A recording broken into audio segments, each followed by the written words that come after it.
Since you brought up the judges, I would like to point out that the judges in this country are acting erroneously. We have judges who are acting as partisan activists from the bench. They are trying to dictate policy from the President of the United States. They are trying to clearly slow walk this administration's agenda, and it's unacceptable. As the President said last night, we will continue to comply with these court orders. We will continue to fight these battles in courts, but it's incredibly apparent that there is a concerted effort by the far left to judge shop, to pick judges who are clearly acting as partisan activists from the bench in an attempt to derail this president's agenda. We will not allow that to happen. And not only are they usurping the will of the president and the chief executive of our country, but they are undermining the will of the American public, tens of millions of Americans who duly elected this president to implement the policies that are coming out of this White House. I have one other question, but I want to follow up on Katie's question, actually. You said the mass deportation campaign would continue, but she asked about the flights specifically. Will those flights to El Salvador continue while this case is being appealed? We don't have any flights planned specifically, but we will continue with the mass deportations. And I would just like to point out that the judge in this case is essentially trying to say that the president doesn't have the executive authority to deport foreign terrorists from our American soil. That is an egregious abuse of the bench. This judge does not have that authority. It is the opinion of this White House and of this administration, and that's why we're fighting this in court. And it's very, very clear that this is an activist judge who is trying to usurp the president's authority. Under the Alien Enemies Act, the president has this power, and that's why this deportation campaign has continued. And this judge, Judge Boasberg, is a Democrat activist. He was appointed by Barack Obama. His wife has donated more than $10,000 to Democrats, and he has consistently shown his disdain for this president and his policies, and it's unacceptable. You took me right where I wanted to go about the idea that these people are all foreign terrorists, but Judge Boasberg was originally appointed by George W. Bush and then elevated by Barack Obama. I just feel like I should clear that up. Well, let me just say something to that effect, Garrett.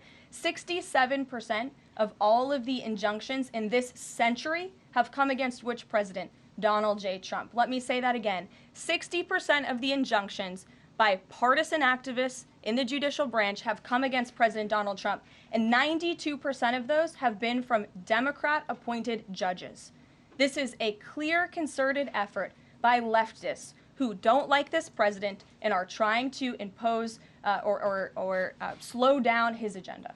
So, given that, do you think it's a good use of Congress's time and the president's political capital to try to impeach and remove a federal judge, which would take 67 votes you're unlikely to get in the Senate? Well, look, the president has made it clear that he believes this judge in this case should be impeached, and he has also made it clear that he has great respect for the Chief Justice John Roberts, and it's incumbent upon the Supreme Court to rein in these activist judges. These partisan activists are undermining the judicial branch by doing so. We have co-equal branches of government for a reason, and the president feels very strongly about that. As well, how does a president define a bad judge? Is it just someone who disagrees with him?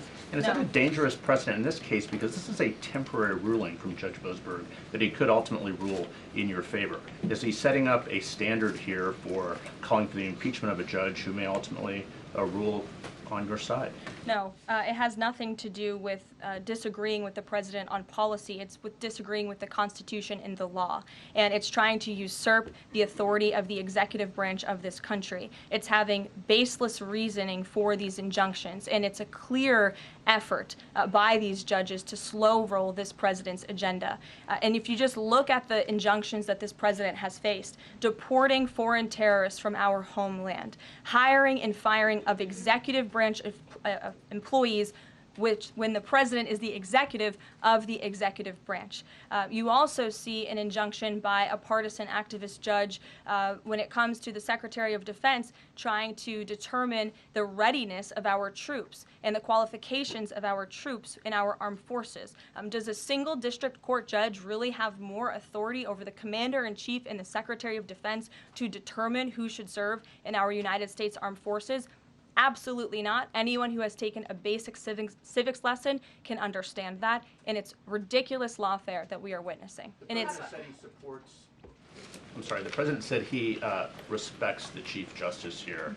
Does he respect him specifically on this case and this opinion, or respects him overall? And has he spoken to any other Supreme Court justices? The president respects Chief Justice Roberts overall. He just expressed that to me in the Oval Office, but it's also quite clear that the Supreme Court needs to rein in these judges who are acting as partisan activists, and they are undermining the judicial branch, and it's a dereliction of duty on their behalf.